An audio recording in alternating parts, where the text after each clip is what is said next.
Blog Talk Radio. Welcome, everyone, to Women Who Really Rock. I'm your host, Carmen Milagro. Women Who Really Rock is designed to showcase women, artists, and the people supporting them who are doing incredible work all around the globe in all different aspects. Our show is available on the Divas That Care network, and you'll find us on the www.divasthatcare.com website. Joining me today on Women Who Really Rock is photographer, burner, and pole dancer. She's an intimate and portrait photographer. Her name is Leah Marie, and she aims to express the beauty of self-love and increase self-confidence through her photography. As a dancer, Leah Marie is an entrepreneur artist, a teacher, a mentor, an advocate, and a storyteller who inspires and entertains as well. Welcome, Leah Marie, and thank you for joining us today on Women Who Really Rock. Thank you, Carmen. I'm so happy that you're here, and I know that you've got a really busy day and you're on your way to rehearsal, so we'll just jump right in and we'll just have a little chat, and our listeners will get to learn a little bit about who you are and what you do and why you do it. So if you don't mind, Leah Marie, in your own words, tell us, before you became a multiple business owner, you're a photographer and a dance company co-founder, you were leading a really interesting variety of you had a varied career path. What were some of your other jobs before doing what you're doing?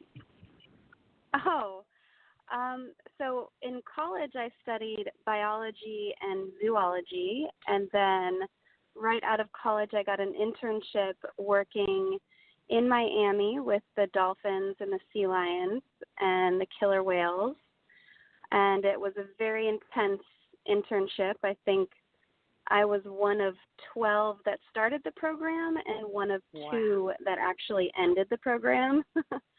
Wow. So we were slave labor, if you will. I think my paycheck was $6.75 an hour.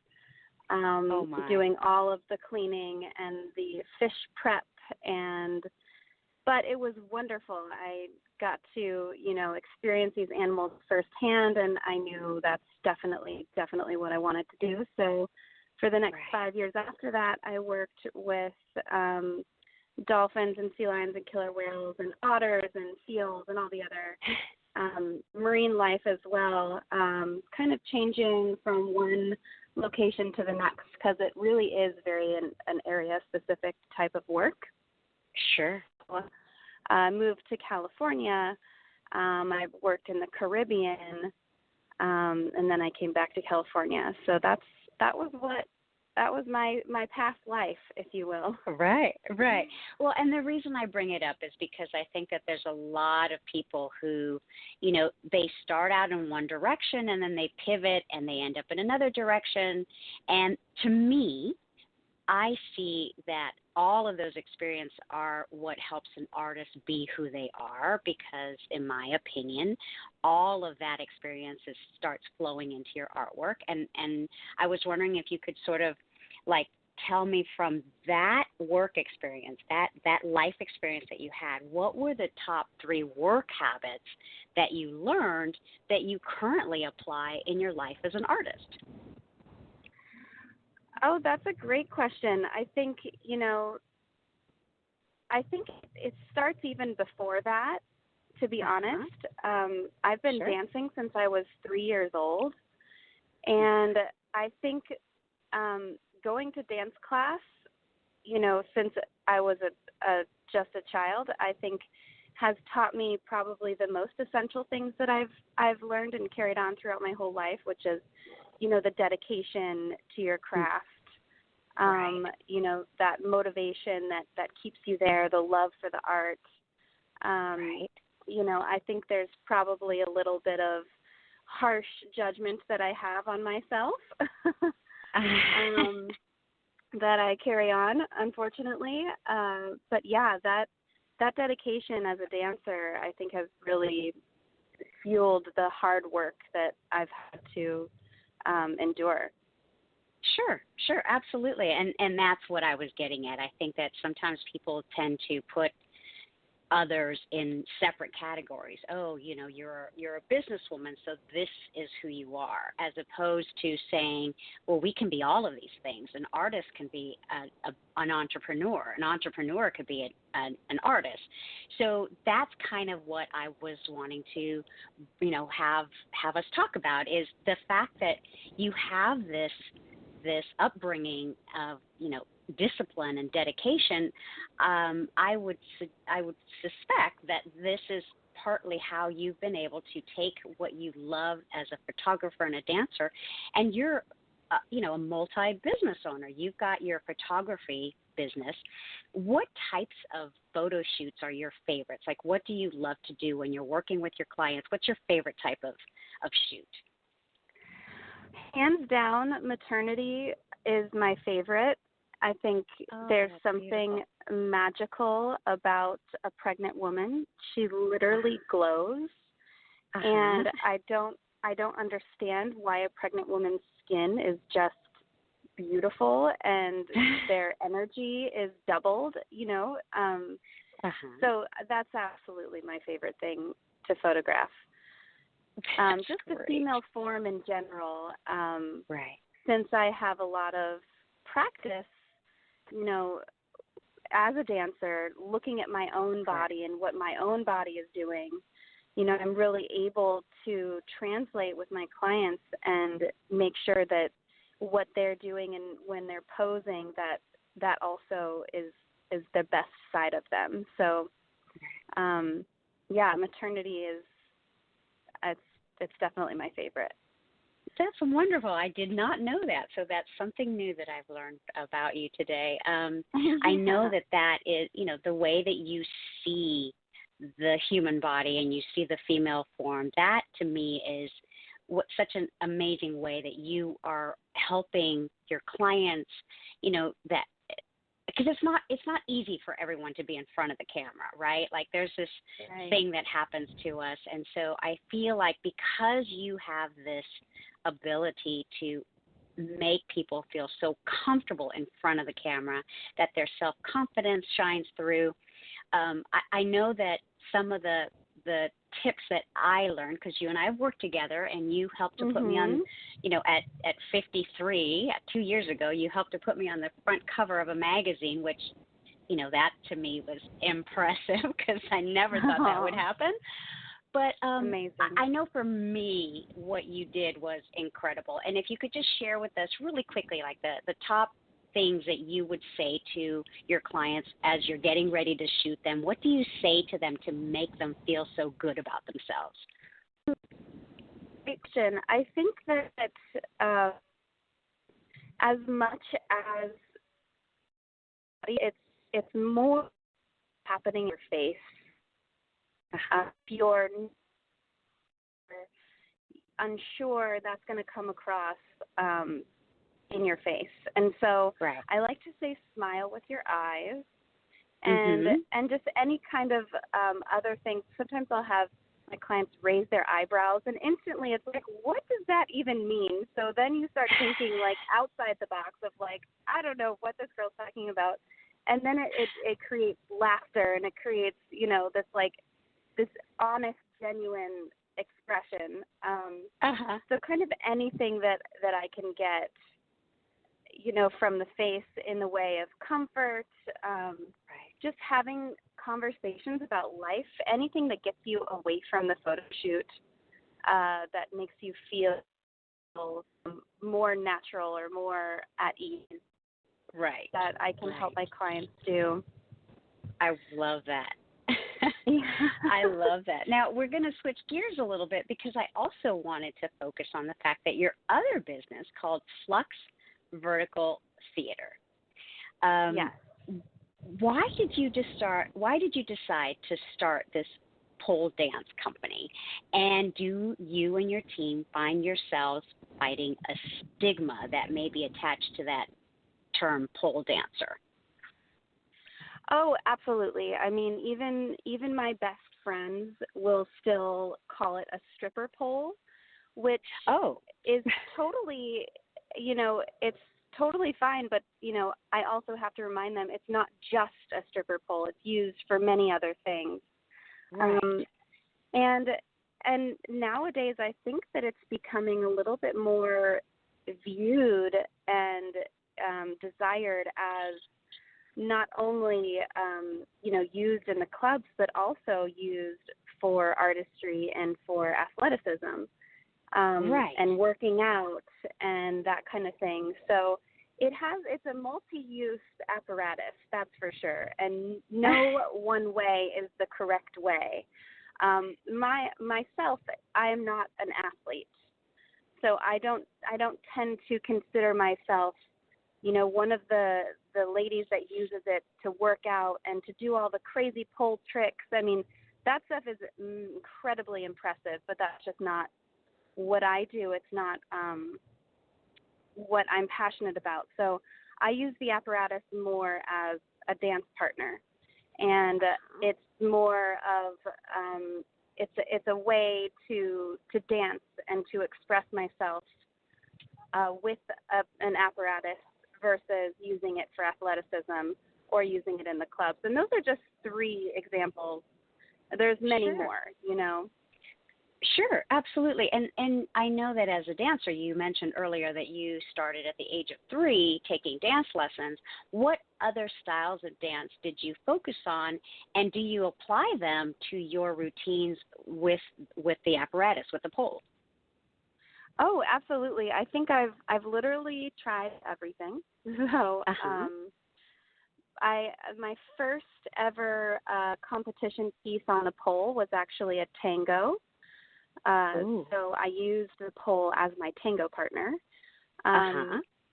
But yeah, I think really what has been so amazing for me as a dancer is to find this apparatus that does actually allow me the opportunity to express my sensuality.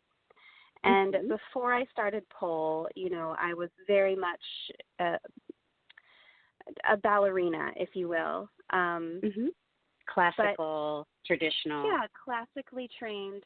I never really had the opportunity to express myself and my femininity in that way. And I really love how this community allows women to do that. Not only are you getting a great workout, but you're really you're giving the power to feel that, which is so powerful. Our sexual energy is so powerful. And I mean, I can't, if I could say thank you to anything in life, it would be to pole dancing. And I think that also carried over into the other avenues of my life with boudoir, because that's also a very sensual art form. And just in my life, which embodying that in all aspects of life felt really good. Well, it seems to me that, when women are allowed to celebrate themselves in all aspects, that, how can you not gain some wonderful, insight into yourself, into who you are as an artist, as a woman? I think that that's pretty incredible to have that, to have found that.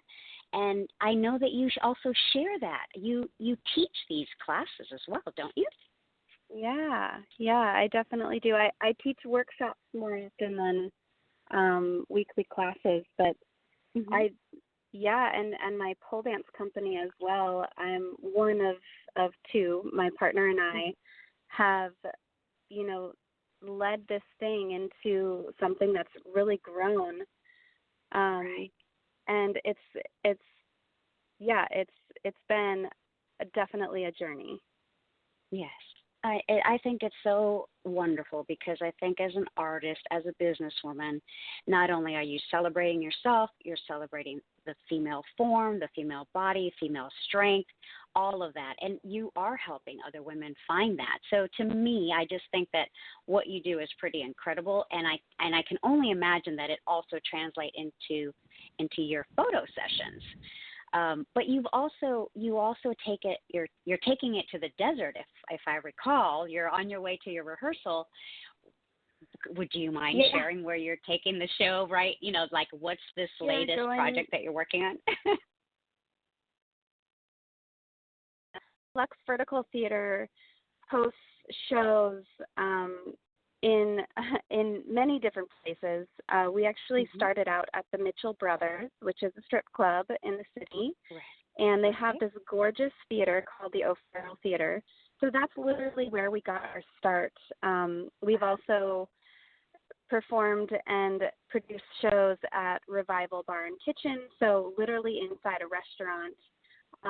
Current place that we are hosting shows is at the Great Northern, which is a nightclub. And now we are taking it to Burning Man.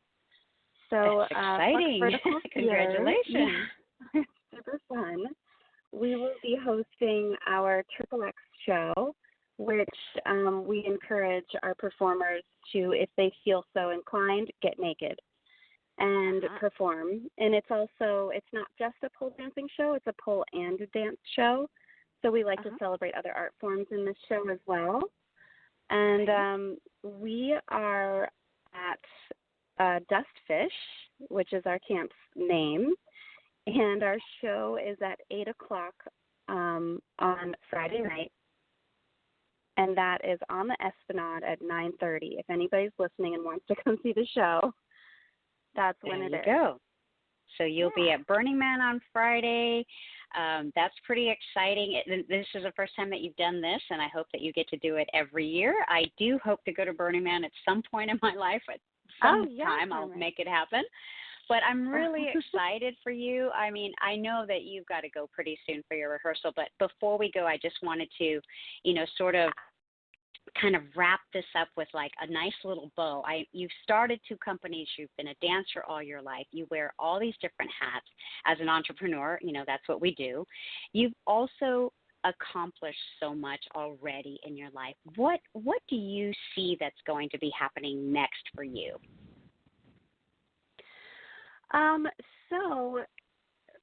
So I've